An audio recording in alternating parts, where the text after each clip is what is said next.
Hey everyone, in this video I am going to be taking a look at the universal dust-free router hood from Oneida Air Systems. This is a universal base plate for routers that allows for easy dust collection.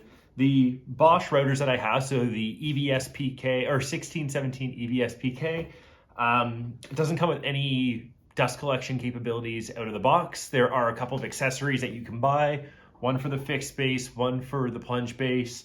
But then I also have my cordless DeWalt trim router, and the Oneida promises to be a bit of a universal dust hood for all three situations. So I'm gonna give this a shot. So we're gonna unbox this, mount it onto my Bosch 1617 with the fixed base. We're gonna use a straight bit, spiral bit, just to do some simple cuts. We'll do one, first of all, just like this with no dust collection. Then we will put on the Oneida, hook up to the dust extractor, and see what difference there is. So let's take a look and get to it. Okay, so before we get to the installation of the dust hood, we want to do a sample cut without dust collection whatsoever. So let's just set the bit depth. I'm just using this as a spacer just so that we don't cut all the way through, but we want to be consistent in our cuts with both the dust hood and without. So let's raise this up, then just lower the bit down, lock it in place. So this way we'll be taking a consistent depth of cut, and we're just going to go all the way across on this piece of MDF. So the MDF should be dustier than a lot of wood, so I think this will be a worthy comparison. I'm going to put on my safety equipment, then we'll just make a straight cut across here. Safety equipment on.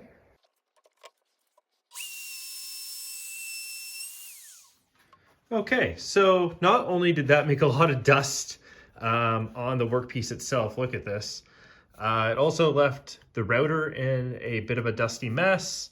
Again, that's kind of the nature of MDF, shot dust all over the place.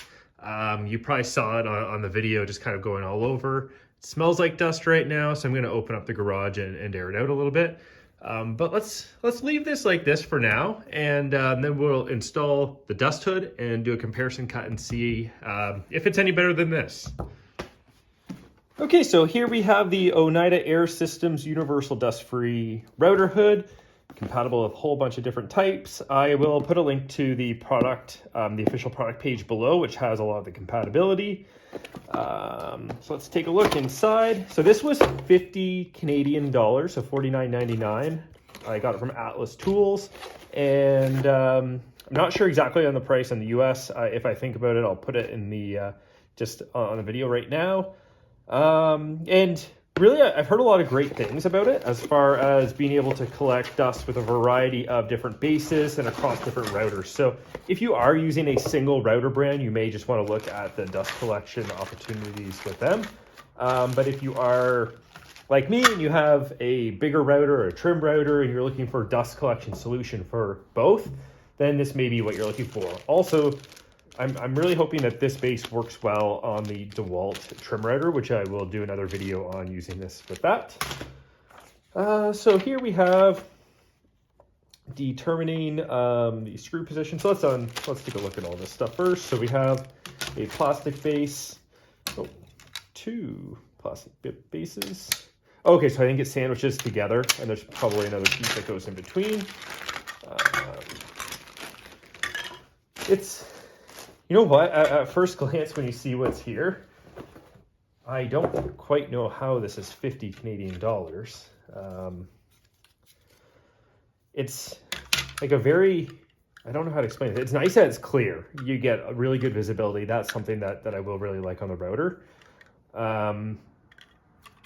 It's odd plastic. It's, okay, there we go.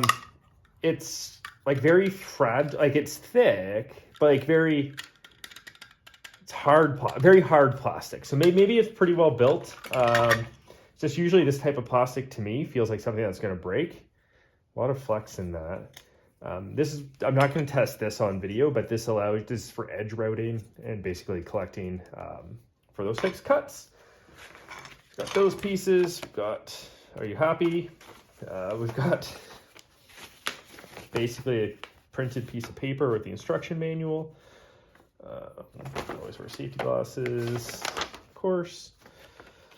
Okay, so unscrew the existing base plate on the router. Okay, so let's do that first. So let's take off the fixed base. And we need to take off the base plate.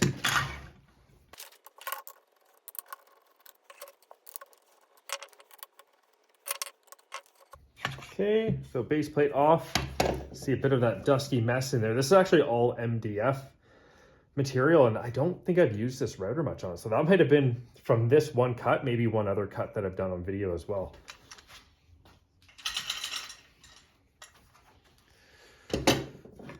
So we've got the base off. Okay. Place the flat side of the universal plate with the Oneida logo on a flat surface. Okay, so that's this. So the logo right there, place that on a flat surface. Set the dome over the large center hole, insert the prongs. Set the dome over the large center hole, insert the prongs of the dome into the center hole of the second universal plate, and line up the plates so they match. Okay. Does matter which way this goes. There's definitely an edge to this.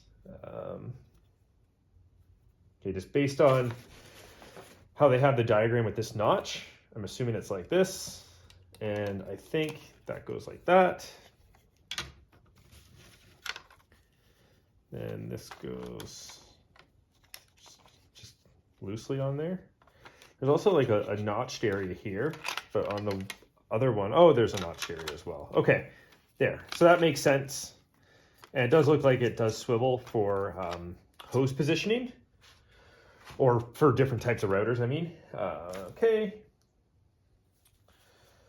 Place the router hood onto the router with the dome going inside. So that makes sense. So basically go in like that. So yeah, the Bosch router should be very similar to like a Porter cable router, DeWalt, but really kind of any 2¼ horsepower router should be very similar to this.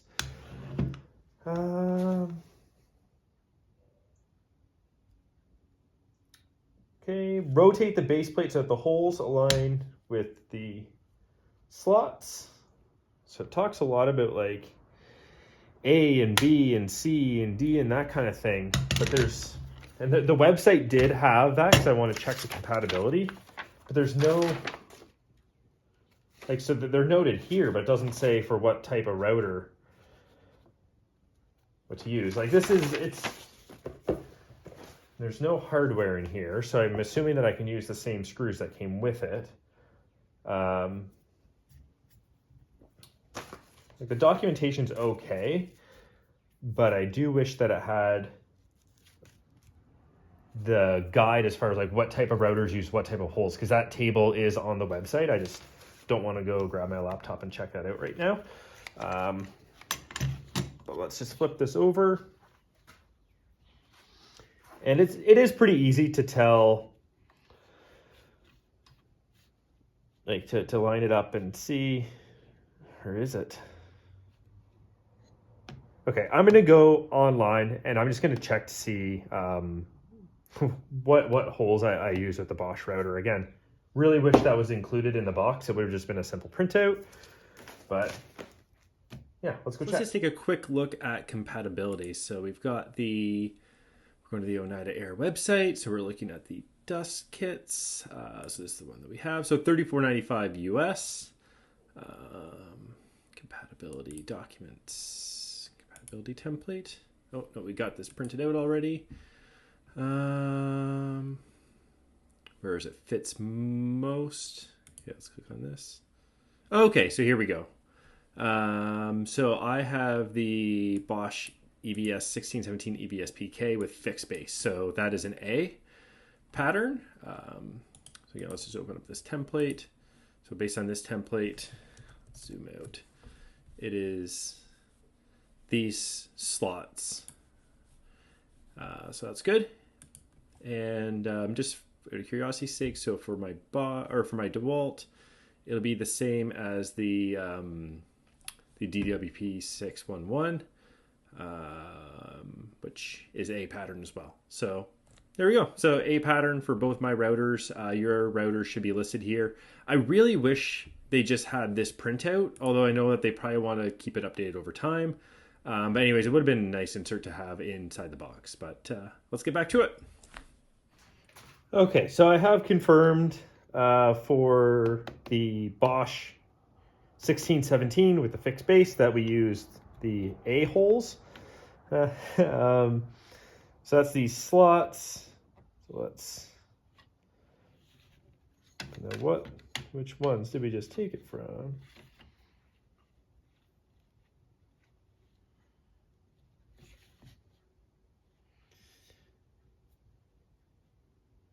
Okay, so there we go. Got it lined up.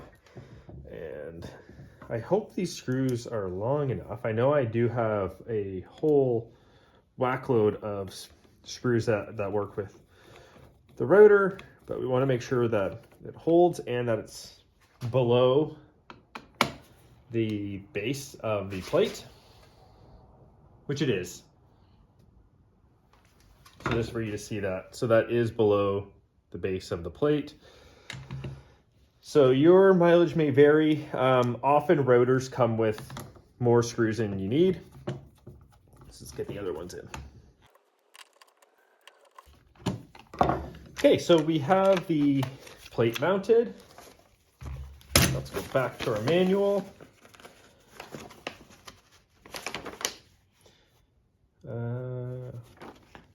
Okay, so we're good there. So to apply the chip cover, so we're not using the chip cover. We are using the, what do they call it? The cuff. A lot of new terminology for me on this. So let's put the cuff on there.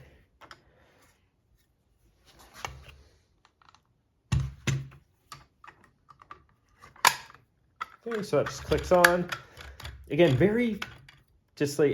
thick enough plastic, but it just feels like it's gonna crack on me. At least I believe they have a pretty good warranty on this, which I had read about online before. I don't see it on the box. Okay, so I did want to just cut this into the video and just show that there is a 1-year limited warranty according to the package. But then when we get into the actual literature and instruction printout that's with it, we see that Oneida Air Systems warrants this product for a period of 90 days to the original purchaser from the date of purchase. So it is indeed a limited warranty. You're responsible for shipping it back with an RMA number. This warranty does not apply to defects due directly or even indirectly, which is interesting, to misuse, negligence, accidents, abuse, repairs, alterations, improper wiring, interesting, or lack of maintenance. So it is a limited warranty. And for me, I mean, the quality of the plastic is okay. It's nice that it's clear. And I know with clear plastic, you're generally limited to what you're able to do. But knowing that all the parts are plastic, if something goes wrong with mine, I'm not going to be spending the money to send it back to the US from Canada. It'd probably be a little more expensive than I need it to be. Probably just tape it together and move forward. But so far in kind of a little bit of use, I haven't had any issues. But definitely beware when you are buying this unit that the warranty is either 1 year limited or 90-day with some significant limitations within it. So just wanted to share this with everybody. Okay, anyways, now we're going to be trying to figure out how to hook this up to our Festool 27mm hose. So let's check that. All right, so we've got our Festool 27mm hose. It does not fit on there natively, but I did bring some adapters just in case. So let's see what we need to do. So,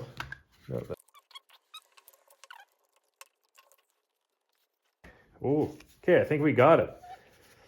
So just to show you the adapter that I'm using here from Blackjack, and I'm using the rubber adapter that came with my Craig 720 Pro, which I actually don't need because the Festool hose will hook up to that easily, and it's a really nice rubber adapter. So that hooks in can push on to this hood, and then I can get the Festool hose into this guy. So it's a little janky, but it holds really well. So that'll be fine. So yeah, let's get the router in there. We'll do another cut and we'll compare this to the cut without any sort of dust collection on it. So again, we just want to set the depth just to make sure it's the exact same as what we did on our other cut for comparison of dust. Lock that in place.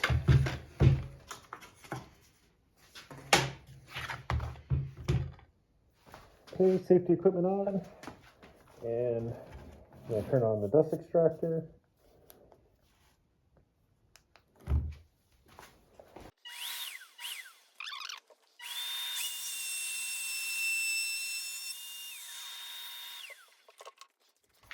Okay, so funny enough, and I hope it showed up on video, but you could see dust being shot around all over even before I started cutting in here. So I think that just like the air movement from the router itself, this is unplugged, so I'm not gonna hurt myself. But the air movement from the router was blowing around the dust from the previous cut. So just to show you again, this is the previous cut, although half this dust seems to be gone just because of that pushing air around.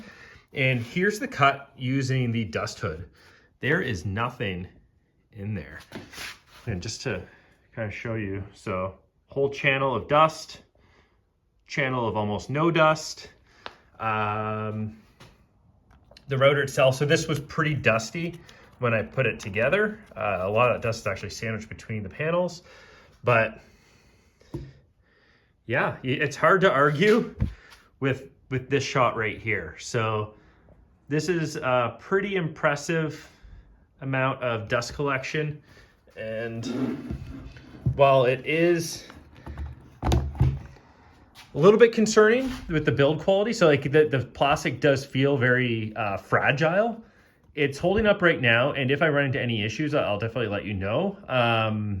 It's hard to argue with the dust collection, so I'm going to keep using this, and we'll let you know what I think about it over the longer term. But as far as a review is concerned on using the Oneida Dust Hood with the Bosch 1617 EVSPK with fixed base, and I'm sure plunge base would be very similar, I'm very happy. I will post another video soon testing this dust hood on the DeWalt 20 volt cordless. But until next time, thanks for watching and see you in the next video.